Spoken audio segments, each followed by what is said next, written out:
Welcome to the Real Estate Espresso Podcast, your morning shot of what's new in the world of real estate investing. I'm your host, Victor Menashe. On today's show, we're talking about the state of assisted living across the nation. The mere mention of the term senior housing and assisted living generates a reaction from most investors. The natural reaction is to say something like, oh, senior housing's a hot area. There's a lot of money to be made in assisted living.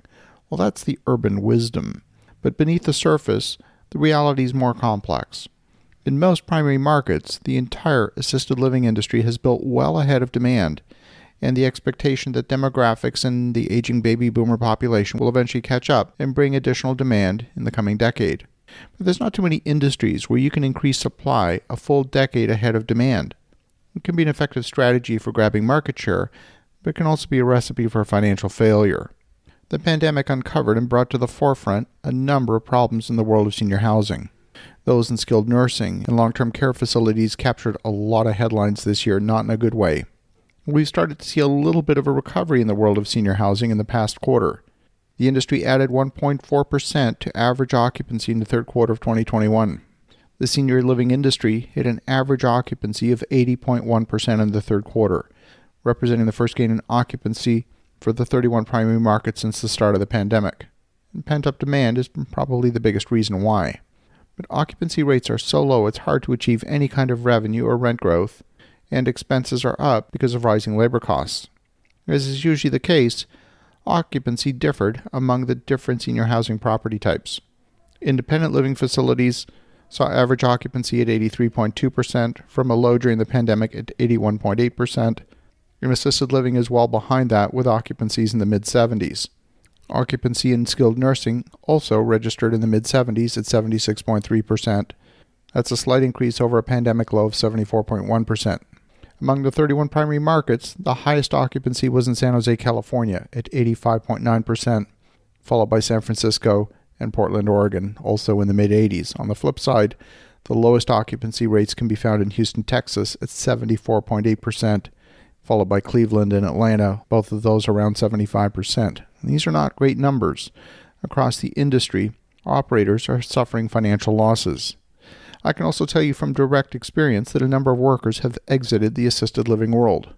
As people have left the industry, working conditions have deteriorated for those who remained.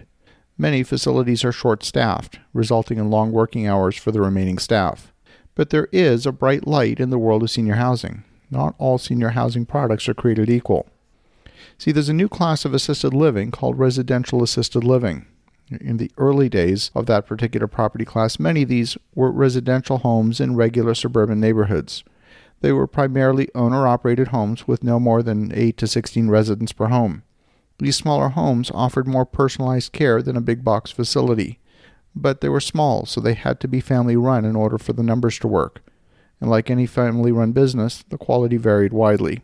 The other major problem with these residential care homes is that the economics didn't work very well. They were too small to achieve any economies of scale, and they were rarely profitable.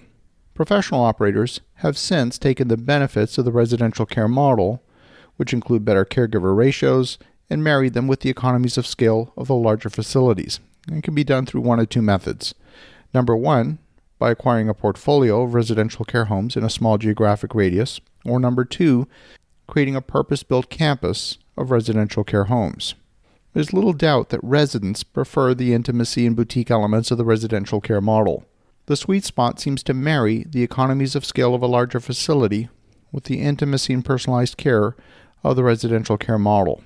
In an environment of falling occupancy and oversupply, we've seen the campus residential care model thrive.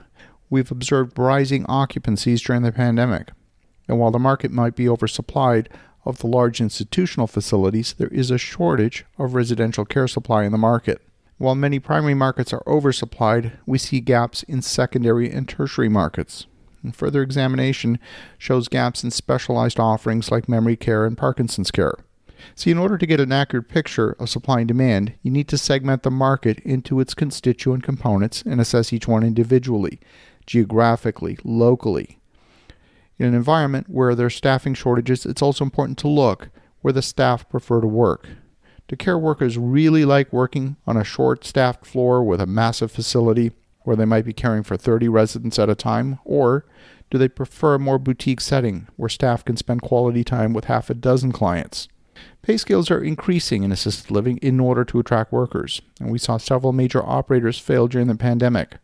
The combination of rising costs, high staff turnover, and falling occupancy proved deadly for those overextended operators. Offering staff higher pay can become an exercise in diminishing returns. We hear consistently from care workers and nursing staff that working conditions absolutely trump wages. Workers who have left the big box facilities behind are saying things like, "You can't pay me enough to go back and work there." In the world of real estate investing, we often take a dispassionate spreadsheet view of assets. That can be dangerous because it's disconnected from the reality on the ground. The up-and-coming segment of residential care assisted living is where we're focused. As you think about that, have an awesome rest of your day. Go make some great things happen. We'll talk to you again tomorrow.